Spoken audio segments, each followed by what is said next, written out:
Good morning, student. In class BSc Part First Year Zoology Paper Third Developmental Biology और परिवर्धनात्मक जैविकी के third lecture में हम आज एसेक्सुअल और sexual reproduction in animal kingdom के ऊपर डिस्कस करेंगे। Myself Umesh Dutt, assistant professor in zoology, SPC government college Ajmer. सबसे पहले हम रिप्रोडक्शंस की अगर हम बात करें तो जो लिविंग ऑर्गेनिज्म है वो उसका जो मतलब आगे जो उसकी नई जनरेशन बनती है वो पूर्व में उपस्थित जो उसके पेरेंट्स हैं या एनिमल हैं उन्हीं के द्वारा बनती है। ये सभी जो हैं वो रिप्रोडक्टिव एक्टिविटी को परफॉर्म करने के लिए, ग्रोथ और मैच्योरिटी के लिए कई प्रकार की जो जैविक क्रियाएं हैं उन्हें परफॉर्म करते हैं। और हम कह सकते हैं कि कोई भी एनिमल जो है वो अमर नहीं है, उनके अंदर लास्ट में जो है जीर्णता के बाद डेथ का फिनोमिना पाया जाता है। परंतु इसी के साथ साथ जीव जो हैं या जो एनिमल किंगडम है वो अपनी प्रजाति के स्थायित्व को बचाए रखने के लिए एक एक्टिविटी करता है जिसके कारण उसका जीन पूल जो है वो नेचर के अंदर संरक्षित रहता है। इसे हम रिप्रोडक्शन या प्रजनन कहते हैं। तो डेफिनेशन की फॉर्म में अगर हम देखें तो हम कह सकते हैं कि प्रजनन एक ऐसी प्रक्रिया है जिसके द्वारा पूर्व में उपस्थित जीवों के द्वारा नए जीवों का निर्माण किया जाता है। और इस जो कार्य के लिए इसके बॉडी के अंदर जो एडेप्टेशन हुआ है उसमें विशेष प्रकार के ऑर्गन हैं, यानी फंक्शनल स्पेसिफिक जो हैं ऑर्गन्स हैं जो कि रिप्रोडक्टिव ऑर्गन्स कहलाते हैं और इनके द्वारा जो है रिप्रोडक्शन एक्टिविटी को परफॉर्म किया जाता है। अब जो रिप्रोडक्शन है वो दो प्रकार का है जिसके अंदर हमें डिटेल में स्टडी करनी है। पहला प्रकार जो है वो अलैंगिक या जो है कायजनन कहलाता है, जिसे हम एसेक्सुअल रिप्रोडक्शन या एसेक्सुअल रिप्रोडक्शन या cytogenic reproduction asexual reproduction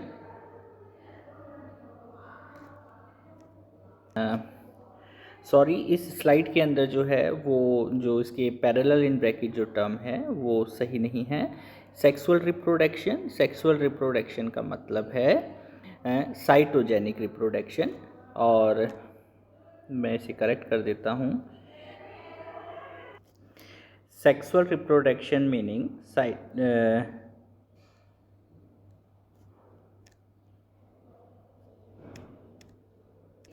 sexual reproduction meaning cytogenic reproduction and asexual reproduction मतलब सोमेटोजेनिक रिप्रोडक्शन।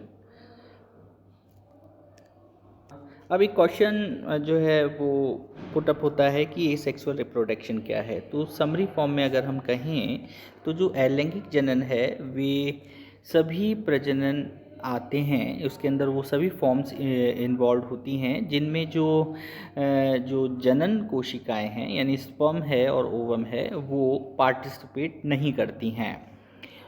एग्ज़ाम्पल के लिए इस प्रकार का जो रिप्रोडक्शन है उसके अंदर फ्यूज़न यानी विखंडन, बडिंग यानी मुकुलन और फ्रेगमेंटेशन यानी खंडनन और जेम्युलेशन इस प्रकार के रिप्रोडक्शन होते हैं। और ये एनिमल्स नए एनिमल्स के निर्माण पुराने एनिमल्स के बॉडी के कुछ पार्ट्स के द्वारा होता है। और जो ये अलैंगिक प्रजनन है वो हमेशा एसेक्सुअल फॉर्म को रिप्रेजेंट करता है। साथ ही साथ एसेक्सुअल रिप्रोडक्शन में ऑर्गेनिज्म जो है यानी जो प्राणी है वो नए ऑर्गेनिज्म के जो नंबर होता है वो संख्या में अधिक होता है और ये इसके आइडेंटिकल होते हैं यानी बिल्कुल अपने पेरेंट्स के समान होते हैं। इस प्रकार के रिप्रोडक्शन में जिन एनिमल्स के द्वारा नई जो सेल्स को प्रोड्यूस किया जाता है उन एनिमल सेल्स को हम पेरेंट कहते हैं और जो नई सेल्स बनती हैं उन्हें हम जो है ऑफस्प्रिंग कहते हैं, नई पीढ़ी कहते हैं। और ये जो नई पीढ़ी बनी है या ऑफस्प्रिंग्स बने हैं वो अपने पेरेंट्स के आइडेंटिकल होते हैं या बिल्कुल समान होते हैं। अब जो एसेक्सुअल रिप्रोडक्शन की जो मोड हैं यानी जो प्रकार हैं वो बहुत प्रकार के हैं, जो कि प्रारंभिक जो इवोल्यूशन के अंदर जो प्रारंभिक जो लोअर इन्वर्टिब्रेट्स हैं उनके द्वारा हम एक एक टाइप स्टडी मेंबर लेते हुए करेंगे। तो हम सबसे पहले वाले जो रिप्रोडक्शन है एसेक्सुअल रिप्रोडक्शन, उसके अंदर हम फ्यूज़न की बात करेंगे यानी खंडनन। और ये जो मोड है इसके अंदर भी जो सब डिवीज़न किया गया है जिसमें जो एनिमल है वो दो या दो से अधिक जो इसके बॉडी पार्ट्स हैं उसमें विभक्त हो जाता है और प्रत्येक विभक्त हुआ भाग नए जीव के अंदर जो है वो डेवलप हो जाता है और इस क्रिया को हम आर्किटोमी कहते हैं। अब जो इसकी फॉर्म्स हैं उसके अंदर हम बात करते हैं। सबसे पहला जो फ्यूज़न का जो टाइप है वो है बाइनरी फ्यूज़न यानी द्विखंडनन। यह इस फ्यूज़न की तो जो बाइनरी फ्यूज़न है वो सबसे सिंपलेस्ट टाइप की जो है फ्यूज़न की मेथड है। इसका टाइप स्टडी मेंबर अगर हम देखें तो अमीबा या एंटमीबा आदि है और इसके अंदर पूरा अमीबा जो है एक सामान्य कोशिका के समान जो है माइटोटिक डिवीजन माइटोसिस डिवीजन जो है उसके द्वारा दो डॉटर अमीबा सेल्स को प्रोड्यूस करता है। अब बाइनरी फ्यूज़न वे सभी प्रावस्थाएं रिप्रेजेंट करती हैं जो एक सामान्य सेल की समसूत्री विभाजन की स्टेजेस होती हैं, यानी कि वो प्रोफेज, मेटाफेज, एनाफेज व टीलोफेज और साथ में अंत के अंदर साइटोकाइनेसिस की जो एक सीक्वेंस है उसको परफॉर्म करती है। और जो इसका ये जो बाइनरी फ्यूज़न है उसके अंदर जो जो इसकी न्यूक्लियस है उसके चारों ओर की जो सेल है यानी न्यूक्लियोलेमा जो है वो परमानेंटली बनी रहती है। तो इस प्रकार के फ्यूज़न को हम बाइनरी फ्यूज़न कहते हैं। दूसरा जो टाइप बाइनरी फ्यूज़न का है वो लॉन्गिट्यूडनल या लंबवत द्विखंडनन प्रक्रिया है। इस प्रकार के लिए हमने जो टाइप स्टडी मेंबर सेलेक्ट किया है वो हमें यूग्लिना के अंदर इस प्रकार का डिवीज़न देखने को मिलता है या ट्रिप्नोसोमा में भी इस प्रकार का डिवीज़न देखने को मिलता है। लॉन्गिट्यूडनल बाइनरी में भी समसूत्री विभाजन यानी माइटोटिक डिवीज़न के द्वारा ही यूग्लिना जो दो डॉटर सेल हैं उनके अंदर डिवाइड हो जाता है, विभाजित हो जाता है। परंतु इसमें विभाजन की जो ये फरो है, जो खांच है विभाजन की, वो अक्ष में अनुदैर्ध्य अक्ष की ओर होती है, यानी कि जो अग्र सिरा है उससे पश्च सिरे तक यानी एंटीरियर से पोस्टीरियर सिरे तक ये रीअपियर होती है और इसका जो न्यूक्लियस है वह भी जो है समसूत्री विभाजन के अंतर्गत आ जाता है। तो इस प्रकार की जो हम फ्यूज़न को लॉन्गिट्यूडनल बाइनरी फ्यूज़न कहते हैं। ये एसेक्सुअल रिप्रोडक्शन का जो फर्स्ट डिवीज़न है फ्यूज़न उसकी सेकंड फॉर्म है। पहली फॉर्म द्विविखंडन बाइनरी फ्यूज़न थी, second form longitudinal binary fusion है। ऐसा ही एक और फॉर्म जिसे हम ट्रांसफ़र बाइनरी फ्यूज़न कहते हैं वह पैरामीशियम में पाया जाता है, जिसे सीलिएटेड प्रोटोजोन्स कहते हैं। इस प्रकार के विभाजन में जो शरीर है उसके पहले लंबाई में जो है वो ग्रोथ होती है और बाद में ये इसका जो मीडियल जो एरिया है इसकी शरीर का, वहाँ पर ये क्या हो जाता है, श्रिंक होने लगता है, बीच की ओर से ये श्रिंक होने लगता है और इसके बाद इसकी न्यूक्लियस के अंदर माइटोटिक डिवीज़न होने लगता है।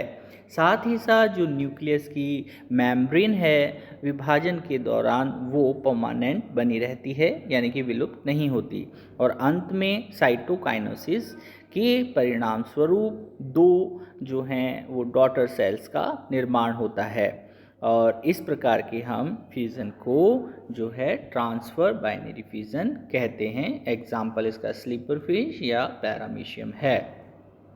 इसी फॉर्म में थोड़ा एडवांस जो फ्यूज़न का जो मोड है उसे हम कहते हैं रिपीटेड बाइनरी फ्यूज़न।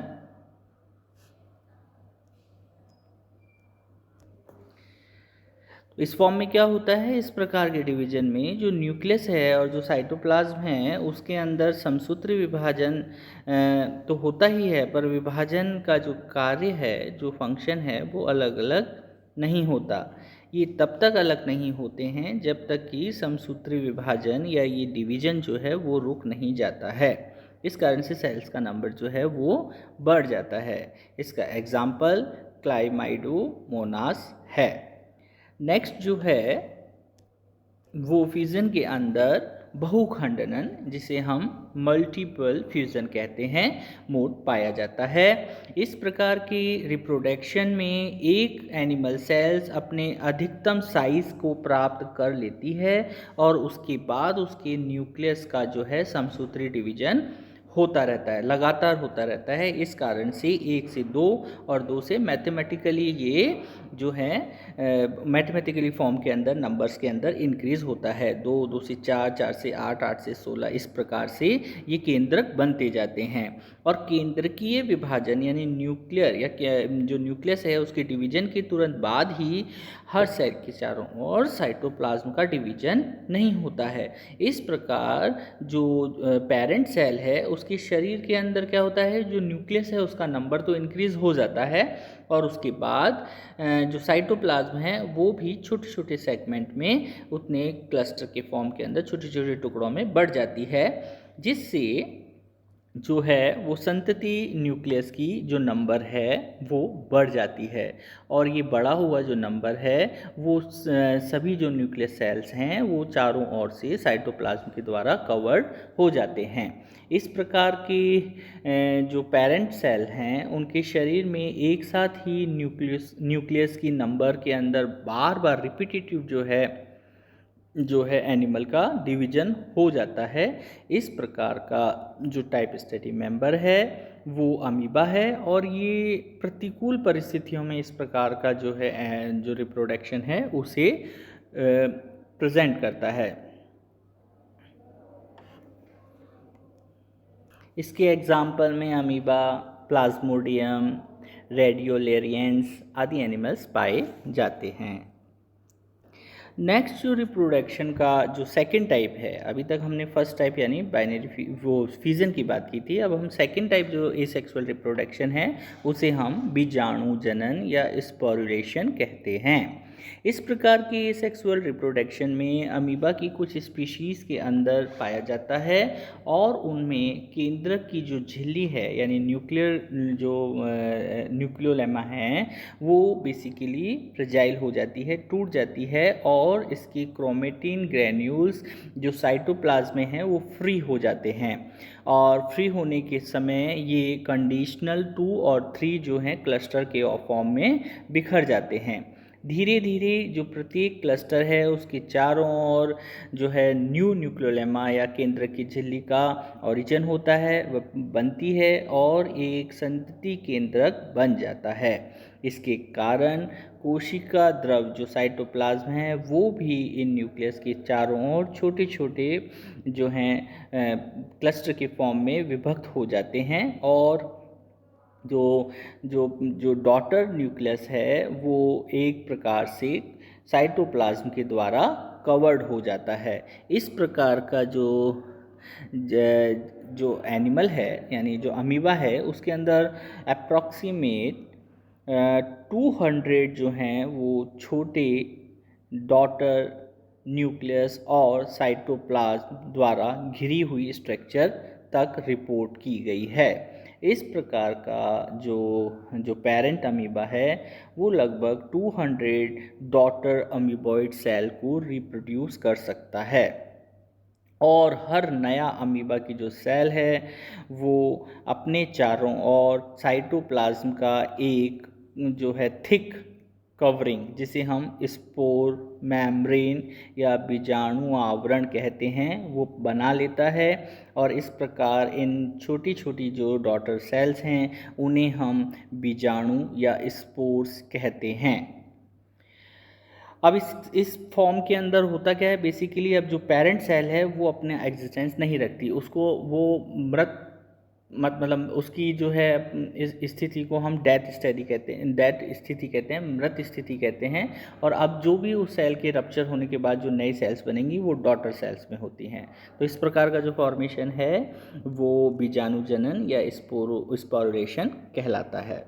अब थोड़ा जो यूनिक प्रकार का थर्ड टाइप जो है रिप्रोडक्शन वो बाय बर्डिंग है, जिसे हम मुकुलन कहते हैं।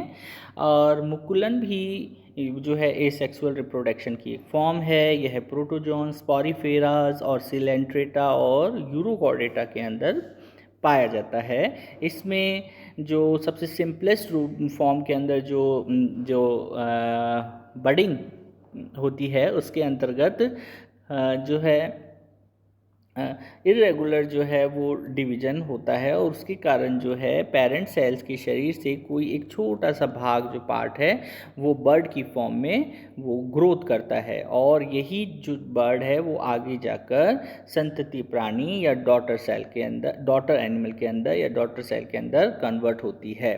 यह अलग होने के बाद वृद्धि कर ग्रोथ कर कंप्लीट एडल्ट के अंदर कन्वर्ट हो जाती है या डेवलप हो जाती है। जो जो मोनोटॉनिक जो बर्डिंग है उसके अंदर जो पेरेंट हैं उनके द्वारा केवल एक टाइम में एक ही बर्ड का फॉर्मेशन होता है। एग्जाम्पल इसका वर्टिसेला है। जबकि जो मल्टीपल बर्डिंग फॉर्म है इसके अंदर एक ही समय में अधिक नंबर में ज़्यादा में बर्ड्स का फॉर्मेशन होता है। इसका एग्जाम्पल सक्टोरियल या अन्य एनिमल्स हैं। मुकुलन जो है वो भी अगर सब डिवाइड किया जाए तो दो प्रकार का होता है। एक एक्सोजीनस बर्डिंग होती है और दूसरा एंडोजीनस बर्डिंग होती है, बहिर्जात मुकुलन और अंतर्जात मुकुलन। अगर हम इनकी बात करें तो जो बहिर्जात मुकुलन है, एक्सोजीनस बर्डिंग, इस प्रकार की बर्डिंग में जो बर्ड शरीर की है वो बाहरी सरफेस पर बनती है और बर्ड के आधार भाग की जो भित्ति है वो धीरे धीरे श्रिंक होती है, प्रेशर को क्रिएट करती है, और लास्ट में रिजल्ट के फॉर्म में जो है वो अपने पेरेंट सेल से, पेरेंट जो डर्म है उससे वो अलग हो जाती है और स्वतंत्र होकर एक नया एनिमल बना लेती है। इसका एग्जाम्पल जो है हाइड्रा है। दूसरा जो है वो अंतर्जात मुकुलन है। इस प्रकार के मुकुलन में मुकुलन जो बर्ड का फॉर्मेशन होता है वो पेरेंट सेल के अंदर होता है, और इनसाइड बर्ड बनने के कारण इसकी बॉडी में जो है मूल रूप से कुछ फ्लैजिलर या सिलिएटेड ऐसे स्ट्रक्चर प्रेजेंट होते हैं जो कि पेरेंट के बॉडी के बाहर निकलने में, मतलब उसको जब बाहर उसको एनवायरनमेंट में जब उसको फ्री किया जाता है उसमें वो हेल्प करते हैं। इसका जो एग्जांपल है वो एफेलोटा है, जिसके अंदर इस प्रकार का जो है एसेक्सुअल रिप्रोडक्शन मोड पाया जाता है। तो बर्डिंग भी सिंपलेस्ट टाइप का है, पर इसके अंदर जो एक्सोजीनस और एंडोजीनस के आधार पर हमने एनिमल्स में क्लासिफाइड किया है। यह भी फर्स्ट ईयर में प्रैक्टिकल एस्पेक्ट में भी बहुत बार पूछा जाता है, जैम्यूलेशन फॉर्मेशन या जैम्यूल का निर्माण। इस प्रकार का अलैंगिक जनन जो है वो एनिमल के शरीर के कुछ भाग से अलग हो जाता है, और ये जो छोटे से सेगमेंट जो भाग हैं वो पुनरुद्भवन या रीजनरेशन की जो है विधि है उसके द्वारा कुछ स्पेसिफिक जो है स्ट्रक्चर्स का निर्माण करता है। इन्हीं स्ट्रक्चर्स को हम क्या कहते हैं, जैम्यूल्स कहते हैं। जैम्यूल्स में कई जो है उसके चारों ओर कोट होते हैं जो उसको इसका एडेप्टिव कैरेक्टर है, जो कि प्रतिकूल परिस्थितियों में या अन्य जो एनवायरमेंटल जो प्रेशर हैं उनसे बचाने में इसे सहायता प्रदान करता है। जैसे इसमें शीट है, कैप्सूल्स हैं, और इन्हीं एडेप्टिव कैरेक्टर के कारण ये जो जैम्यूल जो है वो प्रतिकूल परिस्थितियों में लंबे समय तक एनिमल को या इस सेल को जीवित अवस्था में बनाए रख सकता है। जैम्यूल में भी जो अंदर इंटीरियर साइड में जो लाइव सेल्स हैं, जो जीवित कोशिकाएं होती हैं, और एडेप्टिव कंडीशंस के लौटने पर या अनुकूलन परिस्थितियों के आने पर ये कोशिकाएं एक पर्टिकुलर ओपनिंग है जिसे हम माइक्रोपाइल कहते हैं। आप प्रैक्टिकल की क्लास में भी इसकी स्लाइड बनाएंगे, तो माइक्रोपाइल ओपनिंग के थ्रू ये बॉडी से बाहर आ जाते हैं और ये छोटी छोटी सेल्स फिर नए स्पर्म सेल्स का निर्माण करती हैं।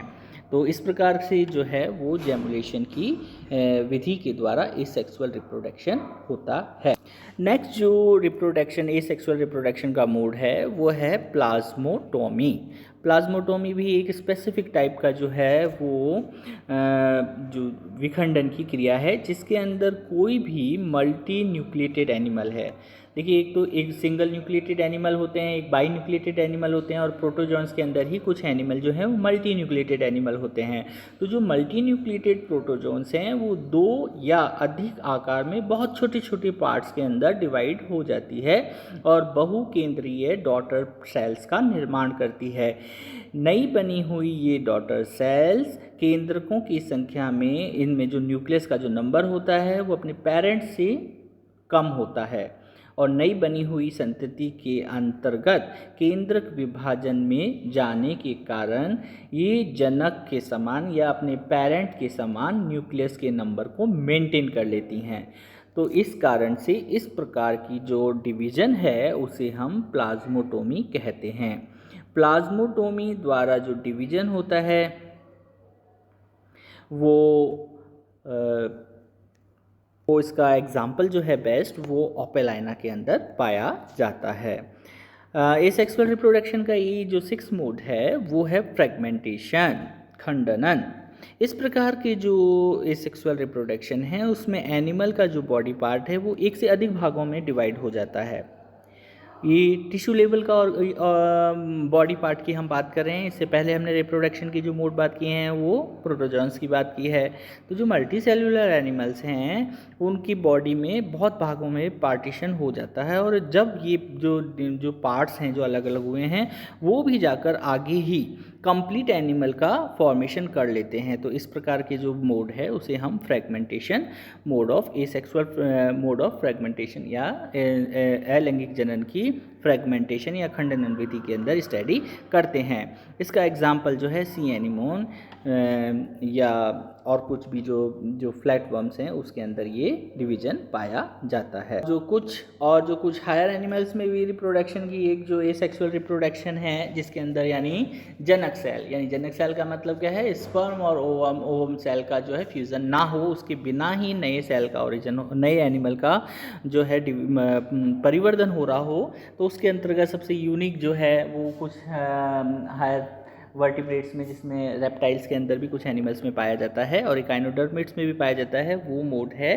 पुनरुद्भवन, रीजनरेशन। कभी भी जब एनिमल्स के जो नष्ट हुए या क्षति हुए भागों का फिर से जो है ग्रोथ कर अपनी प्राइमरी कंडीशन में आ जाने या बदलने की क्षमता होती है।